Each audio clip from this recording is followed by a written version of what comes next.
اللہ کے لیے کام نہیں کر رہا ہے، کام وہ معلق کر رہا ہے، مشروط کر رہا ہے کہ فلاں کام ہوا تو یہ نیکی کروں گا، اور اگر فلاں کام نہیں ہوا تو میں نہیں کروں گا۔ اس میں اس کی غرض شامل ہے، اس کا مفاد شامل ہے، اس لیے۔ لیکن اگر نظر مان لی تو نظر پورا کرنی ضروری ہے۔ دو باتیں ہو گئی۔ ایک اور نظر ہوتی ہے جو حرام ہے، مثلا ایک آدمی یہ کہتا ہے کہ اگر میرا فلاں کام ہو گیا، اگر میرا فلاں کام ہو گیا تو میں فلاں مزار پر ضرور چادر چڑھاؤں گا، یہ نظر حرام ہے۔ یا میرا فلاں کام ہو گیا تو فلاں مزار پر میں چراغ جلاؤں گا، حرام ہے، ناجائز ہے، جائز ہی نہیں۔ تو ایسی صورت میں اس نظر کو توڑنا لازم ہے، توڑنا واجب ہے۔ نظر کو توڑے گا، اب جب توڑے گا تو اس کا کفارہ دینا پڑے گا۔ کفارے تین ہیں، کفارے تین ہیں۔ ایک تو یہ کہ ایک غلام آزاد کرو، غلام کا زمانہ ہے نہیں۔ دوسرا 10 مسکینوں کو کھانا کھلاؤ، یا 10 غریبوں کو کپڑا پہناؤ۔ اگر یہ سارے کے سارے کام نہ کر سکو تو اب 3 دن پھر روزے رکھنے لازمی اور ضروری ہے۔ یہ نظر کا کفارہ ہے جو قرآن کریم میں بیان ہوا۔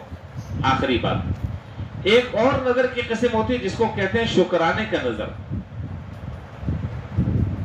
شکرانے کا نظر، میرا بچہ اگر امتحان میں کامیاب ہو گیا تو میں انشاءاللہ 3 دن کے لیے جماعت میں جاؤں گا،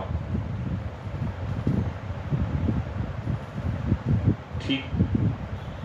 میں نے حج میں قرآن بازی میں نام ڈالا ہے، گورنمنٹ میں مثال دے رہا ہوں، گورنمنٹ کی اسکیم میں اگر میرا نام نکل آیا تو میں 3 دن روزہ رکھوں گا۔ اب اگر نام نکل آتا ہے تو 3 دن روزہ رکھنا لازم ہے۔ اس میں آدمی بطور شکر کے اللہ تعالیٰ کے سامنے عبادت کرنے کے لیے ایک وعدہ کر رہا ہے کہ یا اللہ میں آپ کی رضا کے لیے یہ میں کام کروں گا، ہو گیا اب کرنا پڑے گا۔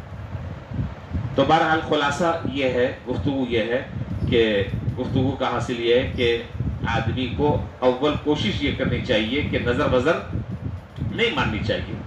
ہاں کام اگر ہو جاتا ہے تو اللہ کے لیے غریبوں کو کھانا کھلا دے، اللہ کے لیے راشن کسی گھر میں ڈلوا دے، اللہ کے لیے کسی کو صدقہ خیرات کر دے۔ بس اوقات ایسا ہوتا ہے کہ ایک آدمی نظر کے ذریعے قسم تو کھا لیتا ہے، لیکن بس اوقات آگے چل کر کنڈیشن ایسی ہو جاتی ہے کہ آدمی اس کو پورا نہیں کر سکتا، مشکل میں پھنس جائے گا، مشکل میں پھنس جائے گا۔ تو اپنے گلے کیوں مشکل ڈال رہا ہے؟ کام ہو گیا اچھی بات ہے، شکرانے کے طور پر ایک بکرا دے دو مدرسے میں، غریبوں کو کھانا کھلا دو۔ لیکن اگر نہیں ہوا پھر تنگی ہو جائے گی، اس لیے بہتر یہ کہ قسمیں وسمیں نہیں کھانی چاہیے اور سیدھے سادے طریقے سے بات کرنی چاہیے، اور اگر قسم کھا لی تو اب اس قسم کا پورا کرنا لازم اور ضروری ہے۔ اور یہ جو ابو اسرائیل کی روایت ابھی آپ نے پڑھی، کہ اس روایت میں جو ابو اسرائیل کھڑا تھا اور اس نے کہا کہ اللہ کی قسم میں نہ بیٹھوں گا، نہ میں یہ کروں گا، نہ میں وہ کروں گا، فلانا کروں گا، حضور نے فرمایا کہ اس کو کہو کہ قسم توڑ دے اپنی، سائے میں بھی بیٹھے، سائے میں بھی جائے، کھڑے ہونے کے بجائے بیٹھ بھی جائے۔ اس نے کہا میں بات نہیں کروں گا، بات بھی کرے، البتہ روزہ ہے وہ روزہ رکھ لے۔